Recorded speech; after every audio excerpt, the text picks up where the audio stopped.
காற்றாய் வீசணுமே, ஆத்மநதியாய் ஒளியணுமே, தீ போல எரியணுமே, அக்னிநாமாய் பதியணுமே, கொடும் காற்றாய் வீசணுமே, ஆத்மநதியாய் ஒளியணுமே, ஆத்மநதியாய் ஒளியணுமே, ஆத்மநதியாய் ஒளியணுமே, ஆத்மநதியாய் ஒளியணுமே.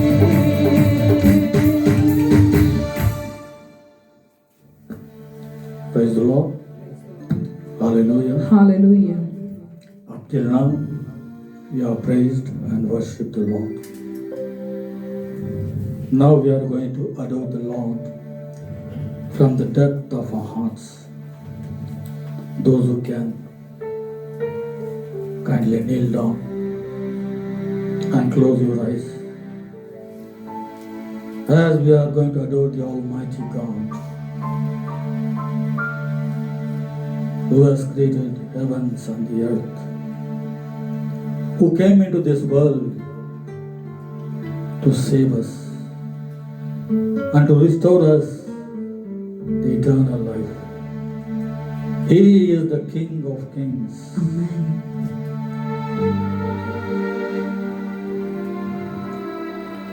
ఈ సమయంలో మీరున్న స్థలంలో మోకరించి ఆ దేవాది దేవుని, రాజాది రాజు, ప్రభువులకు ప్రభువు, రానున్న యేసు ప్రభుని మన పూర్ణ మనస్సు విశ్వాసములతో ఆరాధిస్తాం. 27వ కీర్తనలో దావీదులాగా సెలవిస్తున్నాడు.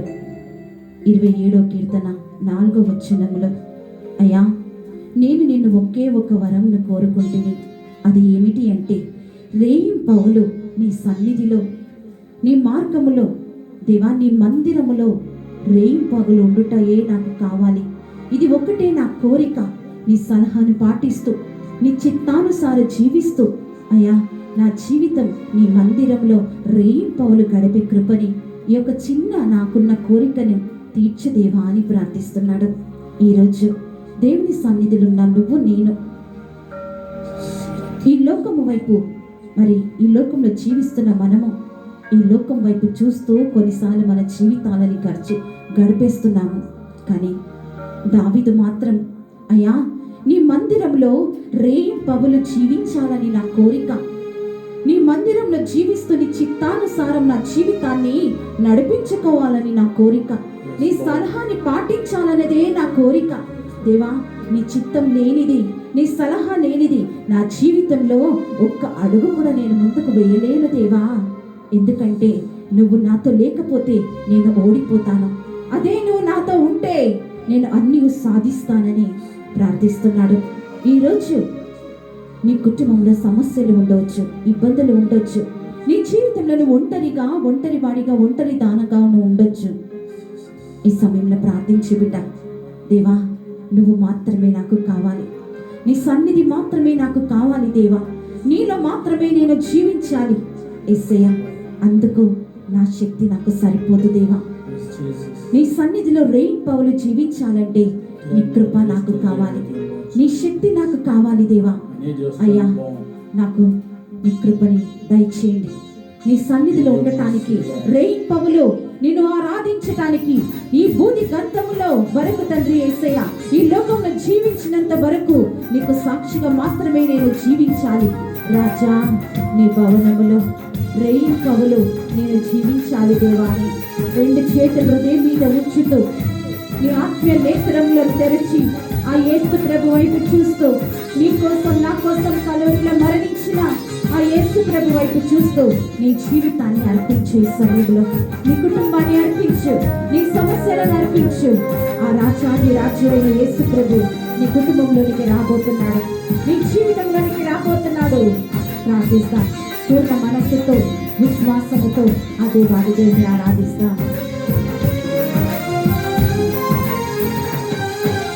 రాజా నీ భవనములో రేయుగలు వేచియుందును, రాజా నీ భవనములో రేయుగలు వేచియుందును.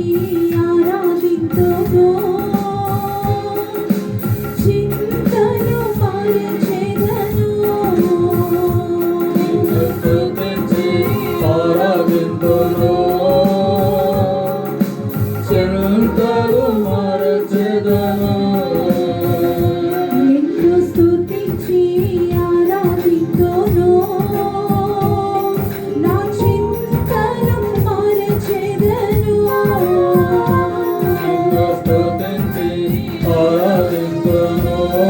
యేసయ్యా, నా చింతలు చేతులు పైకెత్తి మరచెదను.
ప్రార్థించుట నా బలమా, నా కోట, ఆరాధన నీకే యేసయ్యా.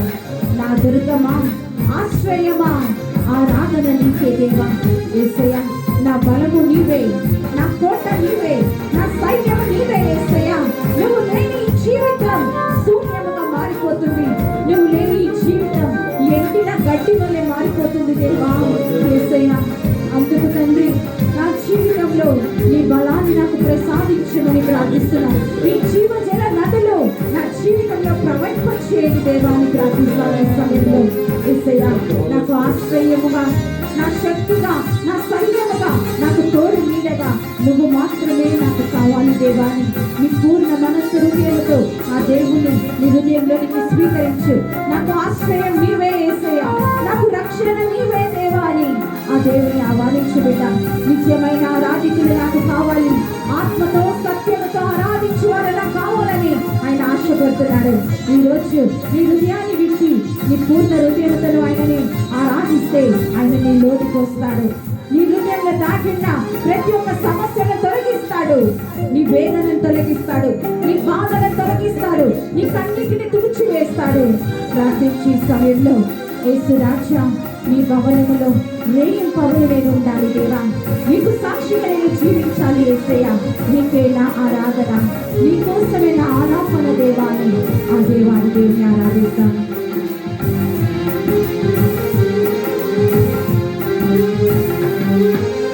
నా బలమా, నా కోట, ఆరాధన నీకే.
అంతకు నివసించు యెహోవా ఎలోహీం నేనే అని దేవుడు వాగ్దానం చేస్తున్నాడు. నువ్వు ఎక్కడికి వెళితే ఆయన ఎలోహీం దేవుడుగా నిన్ను వెంబడించే దేవుడుగా నీతో వస్తాడు. ప్రార్థించు. మోషేతో దేవుడు చెప్తున్నాడు, మోషే నేను వెళ్ళమన్న స్థలంలోనికి నువ్వు వెళ్ళవు, నా సన్నిధి నీకు ముందుగా వెళ్తుంది. ఈరోజు ప్రార్థించు, అదే సన్నిధి నీ కుటుంబానికి, నీకు, నీ జీవితానికి ముందుగా వెళ్ళాలని ప్రార్థించు. యేసు ప్రభు ఆ దేవాది దేవుడు ఈరోజు వాగ్దానం చేస్తున్నాడు, నువ్వు ఒంటరి వాడవు కాదు, నువ్వు ఒంటరి దానవు కాదు. ఎందుకంటే నేనే యెహోవా ఎలోహిం దేవుడను, నువ్వు ఎక్కడికి వెళ్ళినా నేను నీకు తోడుగా ఉంటానని వాగ్దానం చేస్తున్నాడు. నీ శ్రమల మధ్యలో ఆయన ఎలోహిం దేవుడుగా నీతో ఉంటాడు. బిడ్డ ప్రార్థించి ఈ సమయంలో, యేసయ్యా నా జీవితంలో ఒంటరిగా నేను ఉన్నానయ్యా, జీవితంలో అందరూ ఉండి కూడా ఎవరు లేనట్టుగా నేను జీవిస్తున్నాను. నా జీవితం అనే పయనములో యెహోవా ఎలోహిముగా నా పక్షంగా నిలబడి, దేవా నా అన్ని సమస్య వేళలో నీవే నాకు తోడుగా ఉండు దేవా అని ఆ దేవాది దేవుని ప్రార్థించు.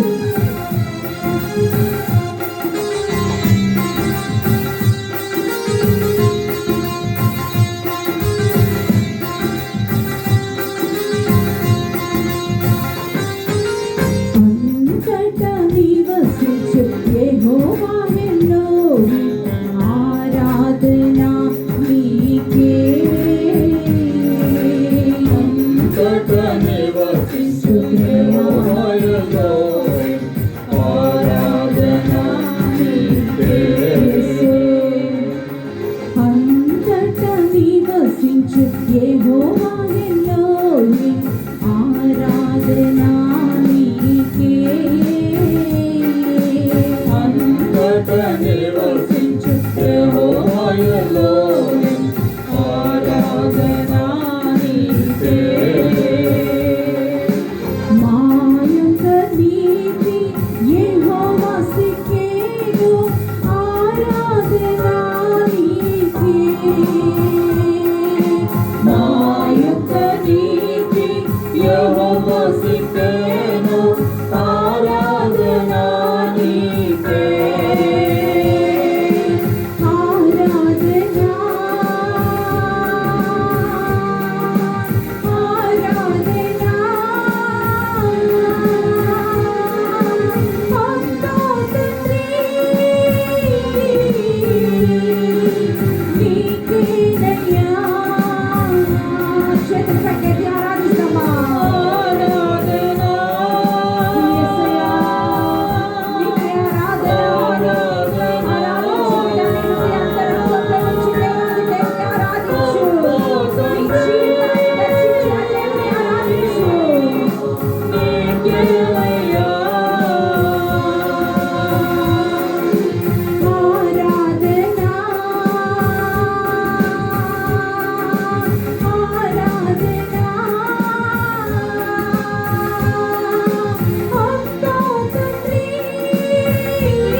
ఆరాధన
దేవుడవై ఉన్నావు. నీకు వేలాది వందనాలు తండ్రి. ఈరోజు మమ్మల్ని పేరు పెట్టి పిలిచినందుకు నీకు స్తోత్రం చెల్లిస్తున్నాం. ఎక్కడ నా నామంలో ఇద్దరు కాక ముగ్గురు ఏకీభవిస్తారో అక్కడ నేను ఉంటానని సెలవిచ్చిన దేవా, నీకు స్తోత్రం. నీ గొప్ప సన్నిధిని బట్టి నీకు స్తోత్రం చెల్లిస్తున్నాము తండ్రి. దేవా, ఈరోజు ఈ స్థలాన్ని బట్టి నీకు మహిమ చెల్లునుగాక. ఇక్కడున్న మా అందరి ద్వారా నీవు మాత్రమే మహిమని పొందుకోమని ప్రార్థిస్తున్నాం. ఈ రోజు వాక్యాన్ని విత్తుతుండగానే సాతాను క్రియలు నరకంలో పడి కాలిపోనుగా ప్రార్థిస్తున్నాం. యేసు అభిషేకం ఈ సన్నిధి ఈ స్థలంలో అయా మంటనుగా కానీ ప్రార్థిస్తున్నాం. స్తోత్రం. ప్రతి చీకటి యేసు నామములో లయపరచబడుగాక. యేసు వెలుగు వచ్చినగా కానీ ప్రార్థిస్తున్నాం. శతరి బాబా బాబా స్తోత్రం. లమారియా రతకాల స్తోత్రమయ్యా, నీకే స్తుతి కలుగునుగాక. దేవా, నేను స్తుతించి ఆరాధించే కృపనిచ్చినందుకు నీకు వేలాది వందనాలు. ఈ సమయంలో మేము గడిపే ఈ కొద్ది సమయం నీ వాక్యాన్ని వినబోతుండగా, నీ వాక్యాన్ని వింటుండగా యేసయ్య మా ఆత్మీయ చెవులు తెరవబడునుగా కానీ ప్రార్థిస్తున్నాం. వినుట వలన విశ్వాసం కలుగుతుంది. ఆ విశ్వాసం మీ జీవితాన్ని మార్చేస్తుంది. మారిన మీ జీవితం మీరు మరణించేంత వరకు మిమ్మల్ని సాక్షిగా నిలబెడుతుంది. అవును తండ్రి, నువ్వు ఎన్నుకున్న ప్రియమైన కుమారుణ్ణి మీకు అర్పిస్తున్నాను. ఈరోజు వాక్యాన్ని విత్తబోతుండగా దేవా, ప్రతి మాట మా జీవితంలో విత్తనం లాగా ఈరోజు నాటబడునుగా కానీ ప్రార్థిస్తున్నాను. నాటిన విత్తనం దేవా మా జీవితంలో అది రోజు రోజుకి పెరిగి ఒకరోజు మంచి పండునిచ్చే చెట్టుగా ఒక వృక్షంగా మారునుగా కానీ ప్రార్థిస్తున్నాం. అవును దేవా, ఆనాడు శతాధిపతి సేవకుడిని స్వస్థపరచటానికి ఒక్క మాటను పలికావు దేవా. ఆ ఇంటిలో ఉన్న సేవకుడు స్వస్థత పొందుకున్నాడు దేవా. ఈరోజు అదే ఒక్క మాట నీ కుమారుడి ద్వారా మీరు మాట్లాడమని ప్రార్థిస్తున్నాం దేవా. ఎవరికి ఏ వాక్యం కావాలో, ఎవరు ఏ సమస్యలలో ఉన్నారో, ఏ ఇబ్బందులలో ఉన్నారో అది నీకు మాత్రమే తెలుసు దేవా. కాబట్టి హృదయానికి కావలసిన వాక్యం ఈ రోజు నీ కుమారుని నోటి నుంచి వెలువడనుగా కానీ ప్రార్థిస్తున్నాం. స్తోత్రం దేవా. ఆ బిడ్డ నోటిని నీ బూరలాగా వాడుకొని ఈరోజు దేవా ఆ బిడ్డ ద్వారా ఇక్కడున్న ప్రతి ఒక్కరి హృదయాలను మీరు నింపమని ప్రార్థిస్తున్నాం దేవా. నీ సన్నిధిలో ఉన్న ఈ బిడ్డల హృదయంలో ఉన్న ప్రతి ఒక్క అయా నీ వాళ్ళ హృదయంలో ఉన్న ప్రతి ఒక్క నిరుత్సాహం, ఆటంకాలు, బాధ, వేదన, శోధనని మీరు తొలగించి బిడ్డలకు విడుదల దయచేయమని ప్రార్థిస్తున్నాము తండ్రి. కాబట్టి నీ సన్నిధి మా మధ్యలో ఉంచి దూతల ప్రార్థన సహాయం, పునీతుల ప్రార్థన సహాయముల ద్వారా, తల్లి మరియమ్మ ప్రార్థన సహాయం, విజ్ఞాపన ప్రార్థన ద్వారా మమ్మల్ని అందరినీ నీ మార్గంలో నడిపించి ఈ కొద్దిగా సేపు నీ బలమును, నీ శక్తిని మా మీద కురిపించి ఇంకను నీ సన్నిధిలో ఉండి వాక్యాన్ని ఆలకించడానికి నీ యొక్క జ్ఞానాన్ని, శ్రద్ధని దయచేయమని యేసు నామంలో అడిగి వేడుకొచ్చున్నాము తండ్రి. ఆమేన్, ఆమేన్, ఆమేన్. Praise the Lord. Praise the Lord. Hallelujah. Hallelujah. Praise the Lord. Praise the Lord.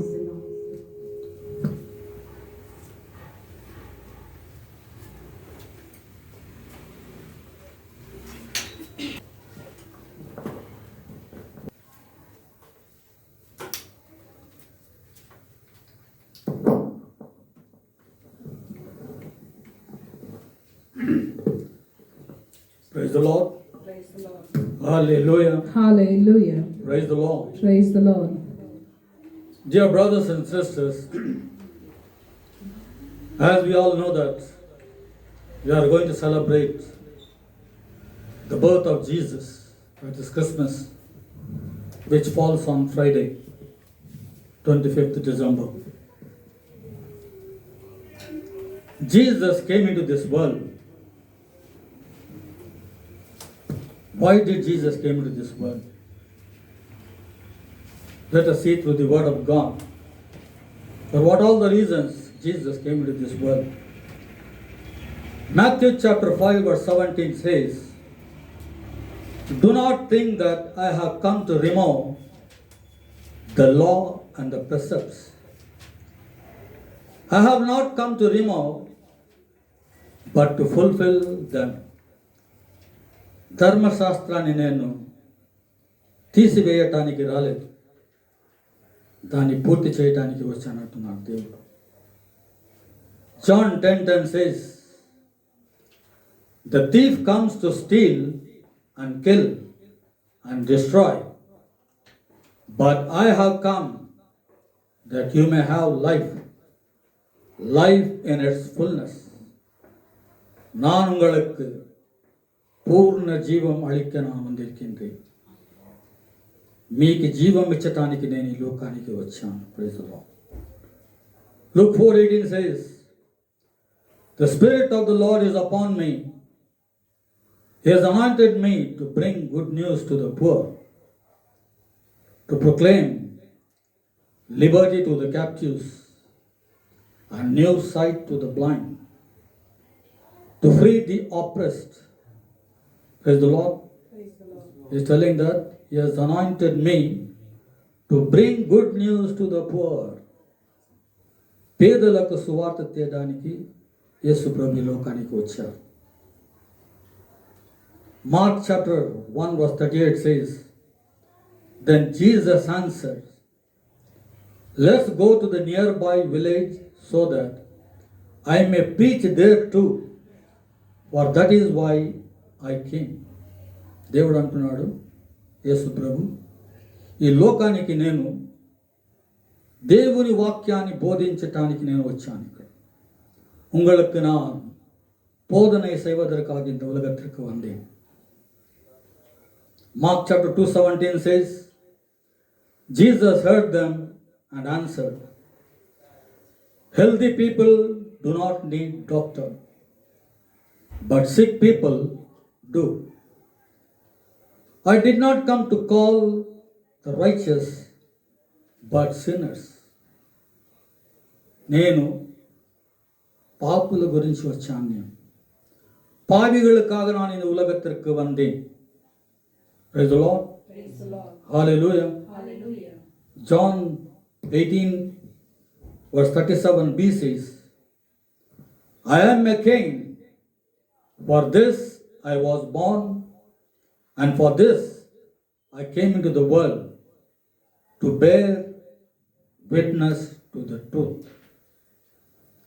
உண்மைக்கு சாட்சியாக இந்த உலகத்தில் விளங்க வேண்டும் என்று நான் வந்தேன்.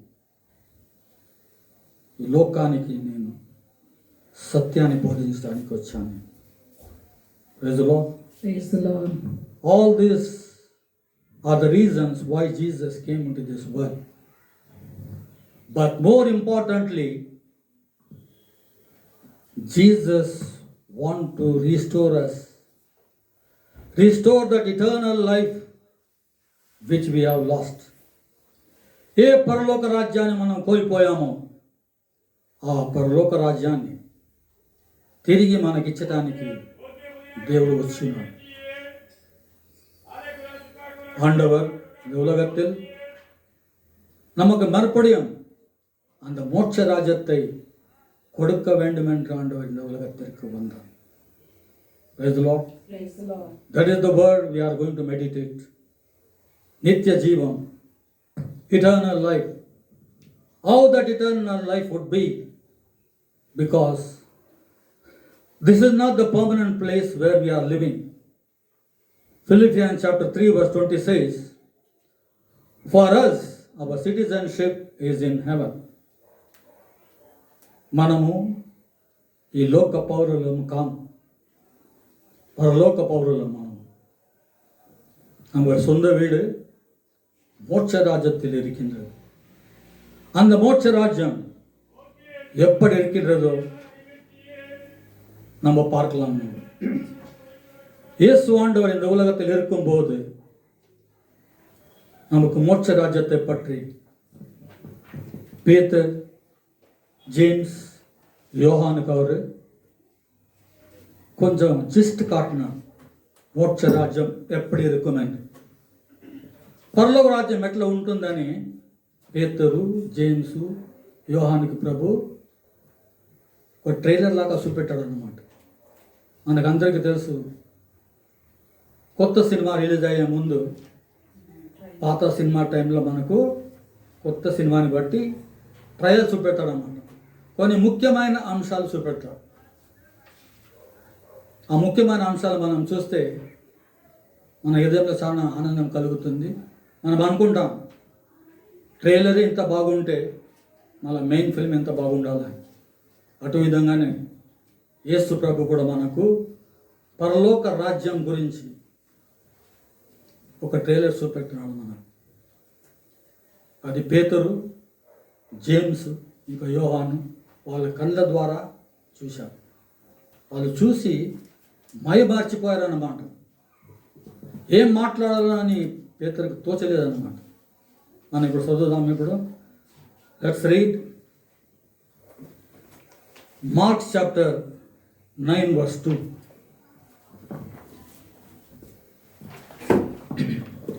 6 days later, 6 days later, Jesus took with him Jesus took with him Peter and James and John Peter, James and John and led them up a high mountain. and led them up a high mountain. There his appearance was changed before their eyes. There his appearance was changed before their eyes. ప్రభు యేసు పేతురు, James ఇంకా యోహాన్ని ఒక పర్వతాన్ని మీదకి తీసుకొని వెళ్తున్నాడు. అక్కడ వాళ్ళ కండ్ల ముందే రూపాంతరం పొందుతున్నాడు. Praise the Lord. Praise the Lord. The whole appearance of God is changing before their eyes. They are seeing a different kind of Jesus. Not the Jesus who was with them on the earth, on the ground. Here on the mountain, they are seeing different Jesus. His appearance has been changed. ఆ రూపాంతరాన్ని చూస్తున్నారు. Praise the Lord. Praise the Lord. Hallelujah. Hallelujah. Let's read 3.